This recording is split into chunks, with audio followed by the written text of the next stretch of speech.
Okay, so here is the part where things get genuinely insane. Alcohol. The thing you are voluntarily putting into your body every Friday night. It is not food. It is not a nutrient. It is poison. Literal, actual. No, I am. Not being dramatic poison. Ethanol, the chemical name for the alcohol in your drink, is a metabolic waste product. It is what happens when yeast eat sugar and then excrete the byproduct into their environment. You are drinking yeast pee, fermented yeast pee, and plants evolved to produce it specifically to kill things that tried to eat them. Think about that for a second.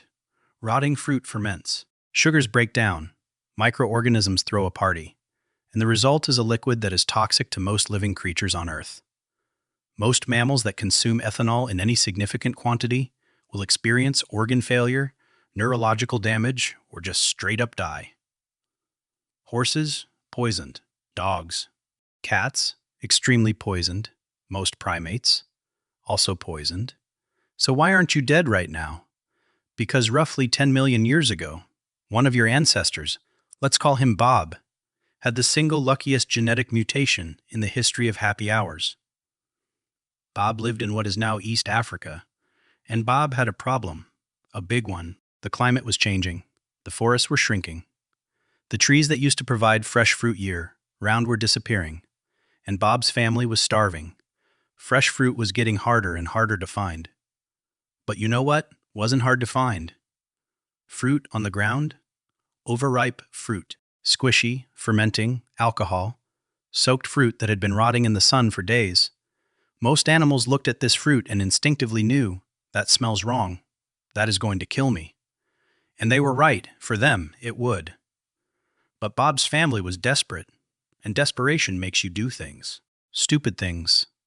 Things like eating garbage off the forest floor, because the alternative is starvation. So Bob ate the rotten fruit. And something genuinely miraculous happened. He didn't die. Here is what was different about Bob. Somewhere in his DNA, a gene called ADH4, alcohol dehydrogenase 4, had mutated. Just one tiny change in one tiny section of his genetic code. And that one change turned his liver into a detox machine that made every other mammal on Earth look like they were running on dial-up. ADH4 is the enzyme that breaks down ethanol in your liver. It grabs the alcohol molecules floating through your bloodstream and dismantles them before they can destroy your brain and organs. Every mammal has some version of this enzyme. But Bob's version was 40 times faster. Not 10% faster, not twice as fast, 40 times faster. Think about that. It is like everyone else showed up to the poison cleanup with a broom and a dustpan, and Bob rolled in with an industrial vacuum, a hazmat team, and a flamethrower. While other animals were staggering around, poisoned, dying, Bob was metabolizing ethanol so efficiently that his body could extract calories from it. Actual usable energy. Other animals ate rotten fruit and got toxicity. Bob ate rotten fruit and got lunch. This is one of the most absurd evolutionary advantages in mammalian history. Bob's liver could process poison faster than the poison could kill him. And in a world where food was scarce and competition was brutal, that meant Bob had access to an entire calorie source that nobody else could touch. Fermented fruit was everywhere, lying on the ground, free, abundant, and laced with a natural pesticide that kept every other creature away. Bob had stumbled into the galaxy's worst, defended buffet. And here is the thing. This wasn't just a neat party trick. This was a survival advantage so powerful that it spread through the population like wildfire. Bob had kids. His kids inherited the mutation. His kids survived when others didn't. His kids had more kids. And over thousands of generations, this one genetic tweak became standard equipment in the primate lineage that would eventually become you. You, sitting here right now, are a direct descendant of Bob. You inherited his alcohol, processing superpower. That is why you can drink a beer and not immediately collapse into organ failure. You are not special. You are just the result of 10 million years of evolutionary selection pressure that said, the apes who can eat poison and survive get to pass on their genes. Everyone else, good luck. But here is where it gets even weirder, because Bob's mutation didn't just let him tolerate alcohol. It made alcohol rewarding. It made it feel good. When your brain detects that you've consumed something calorie-dense, something your body can convert into energy, it releases dopamine, the feel-good chemical. The do that again signal. For Bob, eating fermented fruit meant calories, which meant survival, which meant his brain started associating the taste, the smell, the effect of alcohol with reward. Alcohol became a treat, a prize, a thing his brain told him to seek out. And that, right there, is the evolutionary origin of every beer commercial, every wine tasting, every cocktail menu, and every 2am decision you've ever regretted. Your ancestors developed a genetic cheat code that turned poison into food, and your brain developed a reward system that made you crave it. 10 million years later, you are standing in a bar ordering a drink you don't need, made from a substance that is still technically toxic, because Bob ate a rotten banana in prehistoric Africa and didn't die. Evolution is beautiful. Evolution is also deeply, deeply ridiculous.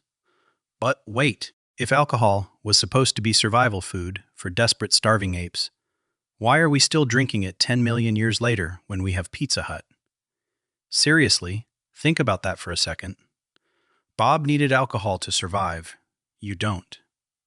So what happened between Bob and you that turned emergency calories into Friday night entertainment?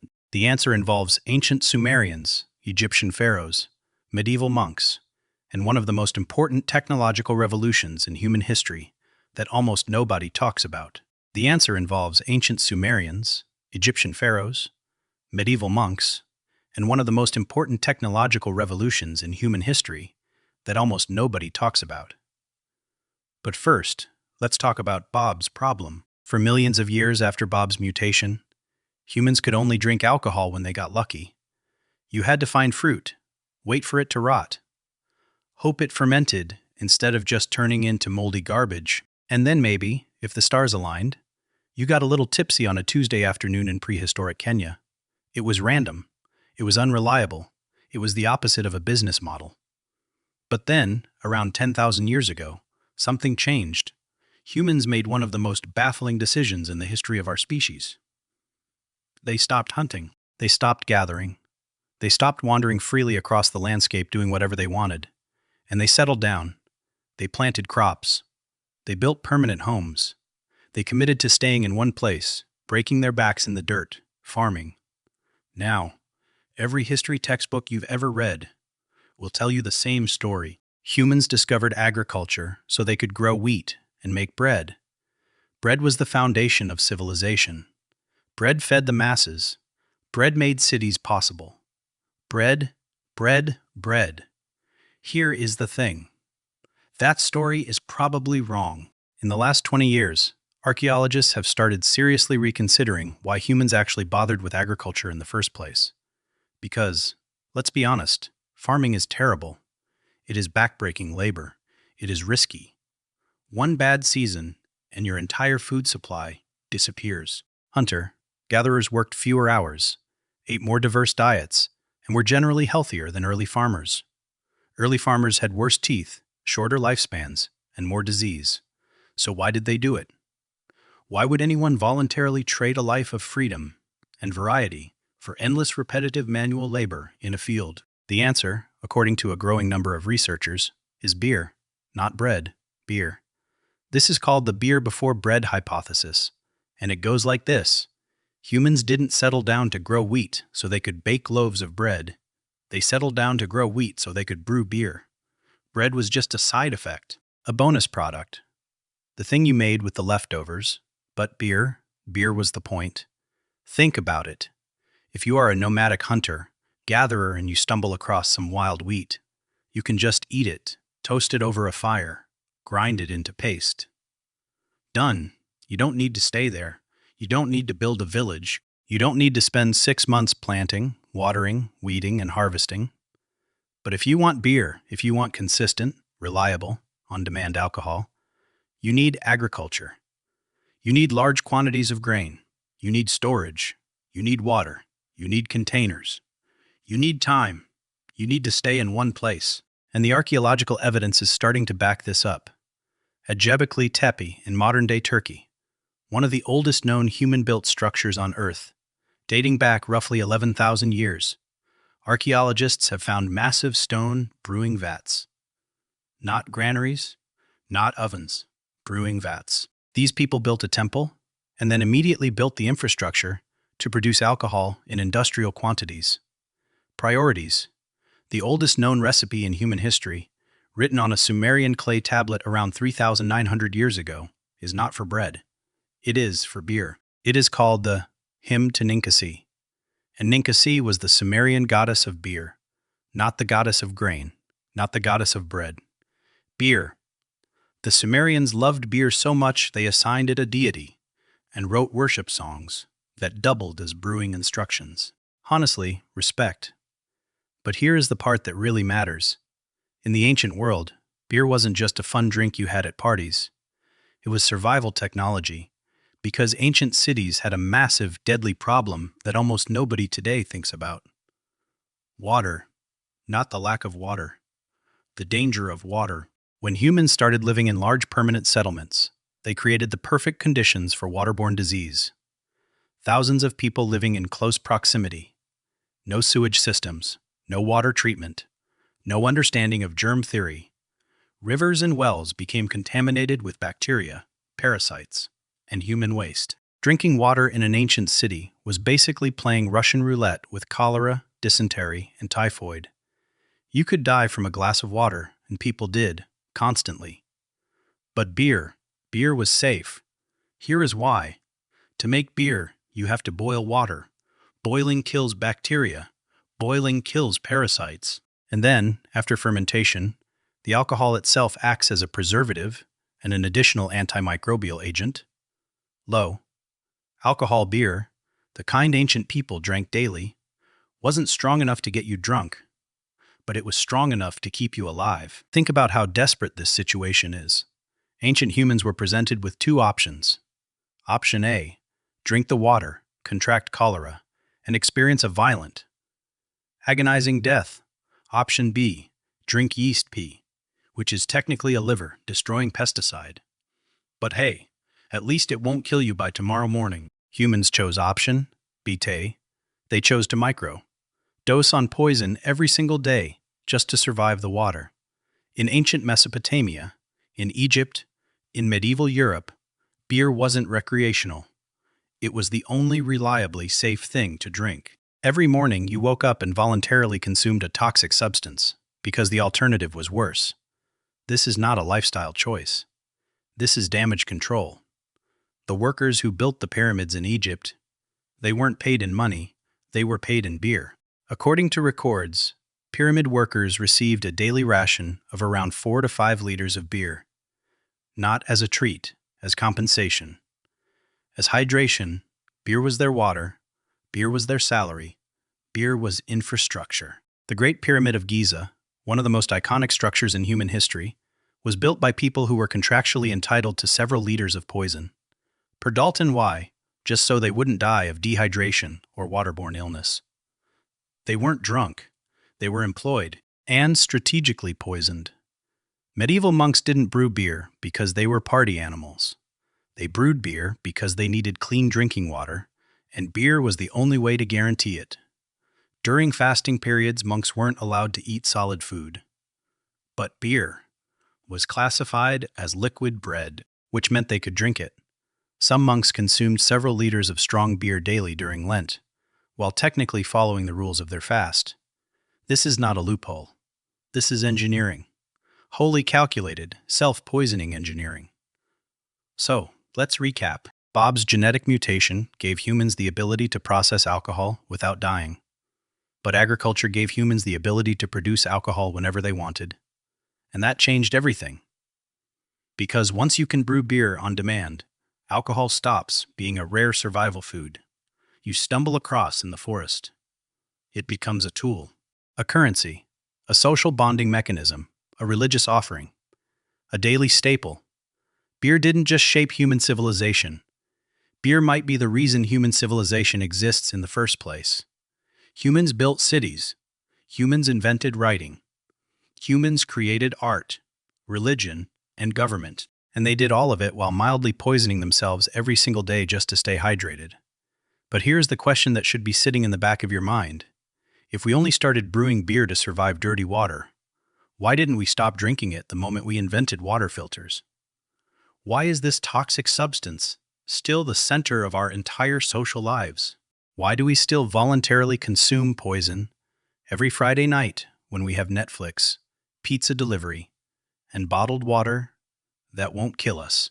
The answer involves a massive evolutionary glitch in your brain's social wiring, a concept anthropologists call social technology, and the uncomfortable truth about what happens when a survival mechanism becomes a cultural addiction.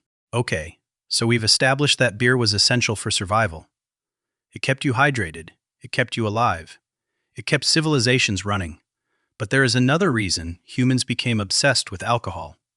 A reason that has nothing to do with calories or clean water. A reason that is so deeply hardwired into our social psychology that it might be the most important function alcohol has ever served. Alcohol makes strangers trust each other. Picture this. It is 8000 BC. You are part of a small hunter-gatherer group. You've got maybe 30 people in your tribe. You know them. You trust them. But one day, you encounter another group. Strangers. They have resources you need. You have resources they need. Trade would benefit both sides. But here is the problem. You don't know these people. You don't trust them. And they're holding stone axes. You are also holding a stone axe. Everyone is one wrong move away from a massacre. So how do you build trust with a stranger who could kill you at any moment? You sit down together, you light a fire, and you drink. Alcohol does something genuinely remarkable to the human brain. It suppresses activity in the prefrontal cortex. That is the part of your brain responsible for rational decision making, impulse control, and threat assessment. The part that is constantly scanning for danger, calculating risk, keeping you alive. When you drink, that part goes offline. Not completely, but enough. Enough that you stop being hypervigilant. You stop seeing every stranger as a potential threat. You relax. You laugh. You let your guard down. And when everyone in the circle does this together, simultaneously, something magical happens. Trust. You can't fake being drunk. You can't pretend to lower your defenses while secretly staying alert. If you drink, your body language changes. Your reaction time slows. Your speech patterns shift. Everyone can see it. And when both sides voluntarily consume the same substance, when both sides make themselves equally vulnerable, it creates a bond, a mutual understanding. I am willing to make myself stupid and defenseless in front of you. Are you willing to do the same? This is what anthropologists call costly signaling. You prove your trustworthiness by taking a risk that can't be faked. And for tens of thousands of years, that risk was getting drunk with strangers. Every major social ritual in human history involves alcohol. Weddings, funerals, religious ceremonies, peace treaties, business deals. Why? Because alcohol is social technology. It is a tool humans developed to bypass our natural suspicion of outsiders. Without it, large-scale cooperation between unrelated groups would have been nearly impossible. You can't build a city if every tribe is constantly at war with every other tribe. You can't create trade networks if nobody trusts anyone outside their immediate family. You can't have civilization without some mechanism for turning strangers into allies. For most of human history, that mechanism was sitting around a fire, drinking fermented poison, and collectively getting dumber together until everybody relaxed enough to cooperate. It is absurd. It is ridiculous. It also might be the only reason you are alive today. Fast forward to the modern world. You wake up in a city. You turn on a tap and clean, safe bacteria. Free water pours out. You walk to a grocery store and buy food that won't kill you. You order pizza online and it arrives at your door in 30 minutes. You have antibiotics. You have water treatment plants. You have refrigeration. You don't need beer to survive anymore. You don't need alcohol to stay hydrated. You don't need fermented yeast pee to avoid cholera. So why are you still drinking it? Because your brain doesn't know that. Your brain is still running software that was written 10 million years ago in Bob's liver. That software says, fermented fruit equals calories. Calories equal survival. Survival equals reward. Your brain also has social wiring that is tens of thousands of years old. That wiring says, drinking with others equals trust. Trust equals cooperation. Cooperation equals survival. Those programs are still running. They don't care that you live in an apartment with running water and a dishwasher. They don't care that you can order Thai food at 11 p.m. on a Tuesday. They still think you are Bob. They still think you are sitting around a fire in prehistoric Africa, trying not to starve, trying to figure out if the strangers across from you are friends or threats. So every Friday night, you meet your friends at a bar. You don't need to be there. You are not thirsty. You are not starving. You have water at home. You have food at home. But you go anyway. You sit in a loud room with strangers. You pay money for a drink that tastes like bread mixed with regret. You consume a substance that is still, technically poisonous, and your brain lights up with the same reward signals. Bob's brain produced 10 million years ago when he ate a rotten banana and didn't die. You feel connected. You feel relaxed. You feel like you belong. Not because the alcohol is doing anything genuinely good for you, but because your evolutionary wiring is convinced that this ritual, this act of communal self-poisoning, is essential for survival. Here is the ultimate irony. We built an entire global civilization to escape the brutal survival pressures that shaped our evolution. We invented agriculture so we didn't have to hunt. We invented medicine so we didn't have to die from infections. We invented cities so we didn't have to live in constant fear of predators and starvation. We won. We escaped nature. But we brought Bob with us. And Bob is still in there, in the back of your brain, whispering the same message he has been whispering for 10 million years. Eat the rotten fruit. It is calories. You need this. Drink with the strangers. It is trust. You need this. Bob doesn't know about Pizza Hut. Bob doesn't know about water filters. Bob thinks every day is a survival crisis. And so, every Friday night, you listen to Bob. You walk into a bar. You order a drink. You voluntarily consume poison. And you call it unwinding. So, why do humans intentionally drink poison? Because 10 million years ago, a desperate ape named Bob ate a rotten piece of fruit and survived. Because his body developed a genetic superpower that turned toxins into calories. Because 10,000 years ago, humans needed a way to drink water without dying. Because beer was the only safe liquid in a world full of lethal bacteria. Because alcohol became the social glue that allowed strangers to trust each other long enough to build cities, governments, and trade routes. Because your brain still thinks you are Bob.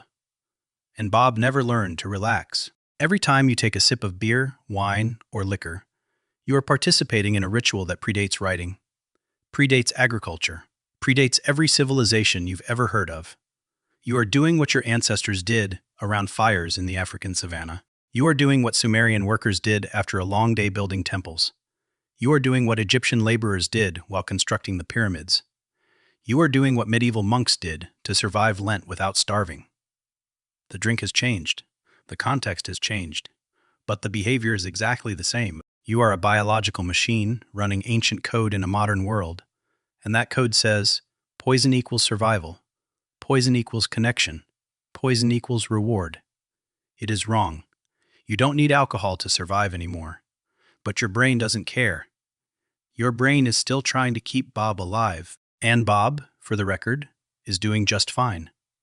He is sitting in a bar somewhere, ordering another round, convinced he is solving a survival crisis that ended 10,000 years ago. So next time you are at a party, holding a drink you don't need, surrounded by people you barely know, voluntarily poisoning yourself for no rational reason whatsoever, just remember, you are not being irrational. You are being evolutionary. You are honoring a 10 million year old tradition of eating garbage, drinking yeast pee, and trusting strangers just enough to not kill each other. You are keeping Bob's legacy alive. And honestly, respect.